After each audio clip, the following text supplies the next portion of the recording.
నమస్తే, నేను అంకిత. మనతో పాటు సీనియర్ జర్నలిస్ట్ జయదేవ్ సార్ ఉన్నారు, ఆయనతో మాట్లాడదాం. Hi sir. హలో సార్, ఇప్పుడు కవితకు బెయిల్ అయితే వచ్చింది. సో దాని వెనుక కాంగ్రెస్ ఎంపీ అభిషేక్ మను సింఘ్వి ఉన్నట్లు బీజేపీ అధినేతలు అంటున్నారు. సో ఇది ఎంతవరకు నిజమంటారు?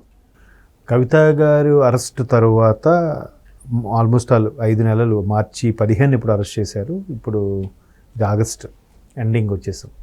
సో ఇప్పుడు బెయిల్ రావడం నిన్న చాలా హ్యాపీగా ఫీల్ అయ్యారు. బీఆర్ఎస్ శ్రేణులందరూ కూడా పండగ చేసుకున్నారు.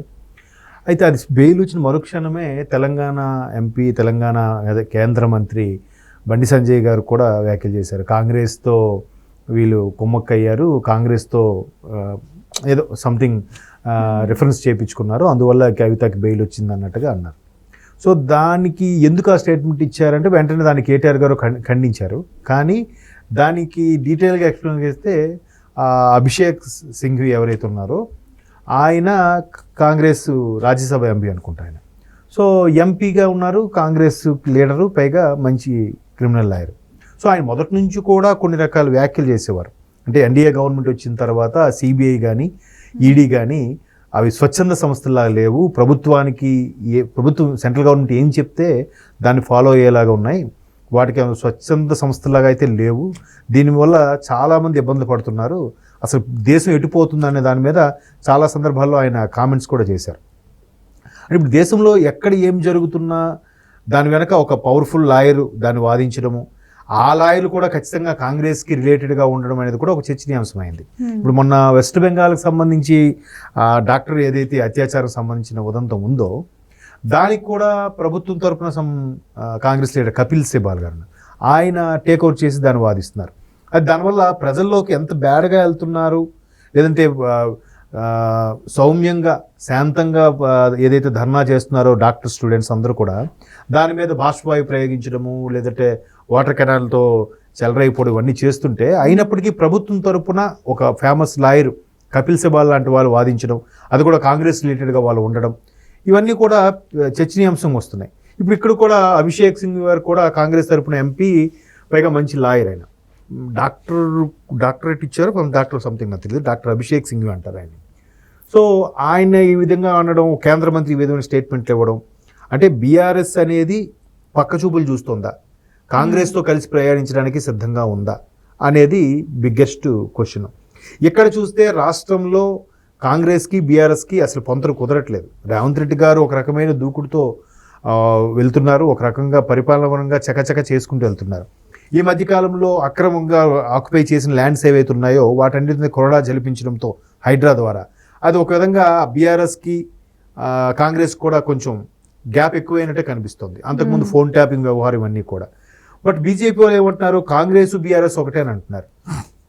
కాంగ్రెస్ వాళ్ళు మొదటి నుంచి కూడా వాదిస్తున్నది ఏంటంటే ఇది బీఆర్ఎస్తోనే వీళ్ళు ఉన్నారు, అందుకే బీఆర్ఎస్కి తెలంగాణలో ఎంపీ సీట్లు కూడా పెరగడానికి కారణం అదే అయింది, దానివల్ల ఇది బీజేపీలో పొత్తు పెట్టుకోవడానికి చూస్తున్నారు కేసీఆర్ గారు, అందుకే బీజేపీతో పొత్తు కన్ఫర్మ్ అయిన మరుక్షణం కవిత గారు జైలు నుంచి రిలీజ్ అవుతారు అన్నట్టు కూడా ఒక వార్త అయితే సోషల్ మీడియాలో హల్చల్ అవుతుంది. నిన్న జరిగిన వాదనల ప్రకారము అభిషేక్ గారు ఏదైతే వాదించి బలమైన రీజన్స్ చూపించారో అన్నీ మీరు ప్రూవ్ చేయించుకున్నారు, మీరంతా ఎంక్వైరీ అంతా పూర్తి అయిపోయింది. ఇంకా ఆవిడ బయటకు వచ్చాక ఇంకా సాక్షులను తారుమారు చేయడం కానీ ఉన్న సమాచారాన్ని మార్చివేయడం కానీ ఏం జరగదు. మీ ఛార్జ్షీట్లో ఆల్రెడీ పొందుపరచబడింది కాబట్టి ఆవిడ ఒకవేళ మీరు దాని ప్రకారం చర్యలు తీసుకోవచ్చు. ఇప్పుడు ఇంకా ఆమె చేసేదేం లేదు అన్నట్టుగాను వాదించడంతో వాళ్ళు బెయిల్ మంజూరు చేశారు, ధర్మాసనం ఏదైతే ఉందో అది. అయితే ఎంత పక్కాగా వాదించి కాంగ్రెస్ తరఫున ఒక మనిషి నిలబడి ఆయనే లాయరుగా వాదించి ఆవిడ బయటకు తీసుకురావడానికి ఉద్దేశం ఏంటి, రేపొద్దున బీఆర్ఎస్ని ఇండియా కూటమిలో భాగం చేద్దామా, మేబీ జగన్మోహన్ రెడ్డి గారు కూడా ఢిల్లీలో ధర్నా చేసినప్పుడు ఇండియా కూటమిలో భాగస్వామి అవడానికే ఇండియా కూటమిలో ఉండే కొంతమంది ఎంపీల్ని, ఇండియా కూటమిలో ఉండే కొంతమంది పార్టీలకు సంబంధించిన ఎంపీల్ని మద్దతుగా పిలుచుకున్నారు.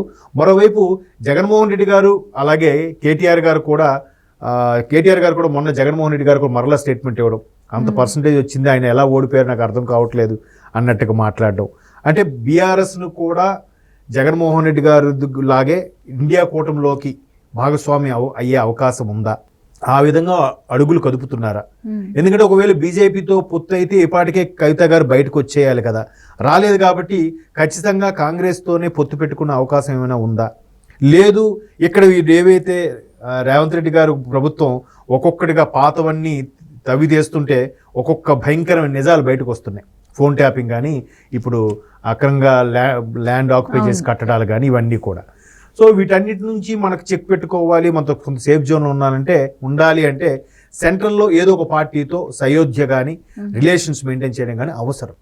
సో ఆ రిలేషన్ మెయింటైన్ చేయాలంటే ఎన్డీఏ కూటమిలోకి వెళ్తామంటే ఆల్రెడీ టీడీపీ జనసేన ఉన్నాయి, టీడీపీతో పొత్తు సరిగ్గా కుదరదు కాబట్టి కాంగ్రెస్లోకి వెళ్తేనే బెటరు అనే ఆలోచనలో మిగతా శ్రేణులన్నీ ఉన్నారు కాబట్టి కాంగ్రెస్కు వైపు మొగ్గు చూపుతున్నారు. లేదా కాంగ్రెస్ వాళ్ళే బీఆర్ఎస్ని వాళ్ళ వైపు తిప్పుకునే ప్రయత్నంగా సెంట్రల్ నుంచి ఆ అభిషేక్ గారి ద్వారా వాదించి ఆమెను బెయిల్ ఒప్పించేలా చేసి ఇండియా కూటమిలో భాగస్వామ్యం చేసుకునే అవకాశం కూడా లేకపోలేదు అనే వాదనలు కూడా వినిపిస్తున్నాయి. అంటే వీళ్ళు బీజేపీ వాళ్ళు కానీ కాంగ్రెస్ వాళ్ళు కానీ రాష్ట్రంలో ఉన్న పరిస్థితి ఎలా ఉందంటే బీఆర్ఎస్లోంచి ఒక వ్యక్తి రాజీనామా చేస్తున్నారు అని అంటే వెంటనే అటు బీజేపీ వాళ్ళు కానీ ఇటు కాంగ్రెస్ వాళ్ళు సిద్ధంగా ఉన్నారు. వీళ్ళ వైపు లాక్కోవడానికి చూస్తున్నారు, వీళ్ళ వైపు లాక్కోవడానికి చూస్తున్నారు.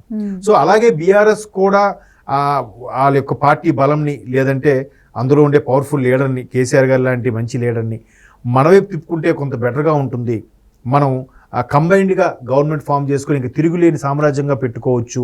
కాంగ్రెస్కి ఇప్పుడు తెలంగాణ బలం అవసరం, ఆల్రెడీ గవర్నమెంట్ వచ్చింది, బట్ తెలంగాణ కూడా ముందు ప్రకటించినప్పుడు కేసీఆర్ గారు చెప్పారు కదా, మీరు తెలంగాణ ప్రకటిస్తే టీఆర్ఎస్ని కాంగ్రెస్లో విలీనం చేస్తానని కూడా గతంలో చెప్పారు. బట్ అప్పుడు ఏం జరిగాయో తెలియదు, మొత్తానికి విలీనం అవ్వలేదు. ఈయన 2 సార్లు ముఖ్యమంత్రిగా ఉండడం కూడా జరిగింది. అయితే ఇప్పుడు మరలా ఆయా అంశాలని గుర్తు చేస్తూ కాంగ్రెస్ బీఆర్ఎస్ని తన వైపు లాక్కునే ప్రయత్నం చేస్తుందా అనే చర్చ అయితే స్టార్ట్ అయింది. బట్ బీఆర్ఎస్కి ఎంపీల స్థానం బలం ఏం లేకపోవచ్చు, కానీ ఏ ఒక్క అవకాశాన్ని కూడా విడిచిపెట్టుకోకుండా ఎన్డీఏ బలమైన సామ్రాజ్యం స్థాపించుకున్న నేపథ్యంలో దానికి ప్రత్యామ్నాయంగా కాంగ్రెస్ కానీ అవతరించకపోతే ఎన్డీఏ కానీ ఇప్పటికే 3 సార్లు గెలుచుకుంది వరుసగా, 4వసారి కూడా ఎన్డీఏనే వస్తే ఏంటి నెక్స్ట్ పరిస్థితి? కాంగ్రెస్ అనే జాతీయ పార్టీ 150 ఏళ్ళ చరిత్ర పార్టీ మనుగడ ఏంటి అని కూడా అనుకుండవచ్చు. సో అలాంటి సందర్భంలో కాంగ్రెస్ పార్టీ ఇట్లా ఎక్కడే అవకాశం ఉన్నా తనలో కలుపుకునే ప్రయత్నం చేస్తోంది అనేది ఒక చర్చ నడుస్తుంది. మేబీ దాన్ని బేస్ చేసే బండి సంజయ్ గారి కేంద్ర మంత్రి ఆ విధంగా స్టేట్మెంట్ ఇచ్చిండొచ్చు. బట్ కేటీఆర్ గారు దాన్ని ఖండించారు. చూద్దాం, చెప్పలేము, రాజకీయాల్లో ఏదైనా సాధ్యమే. మొత్తానికి ఆవిడ బెయిల్ వచ్చింది, ఎవరి వల్ల వచ్చింది అనేది పక్కన పెడితే హ్యాపీ. 5 నెలల తర్వాత ఫ్యామిలీని కలవడం, వాళ్ళ అబ్బాయిని కలవడం చాలా ఇదిగా ఉంటుంది. చూద్దాం నెక్స్ట్ పావులు ఎలా కలుపుతారో, కేసీఆర్ గారి యొక్క వ్యూహాలు ఎలా ఉండబోతున్నాయో let's wait and see. Okay, thank you sir. Thank you.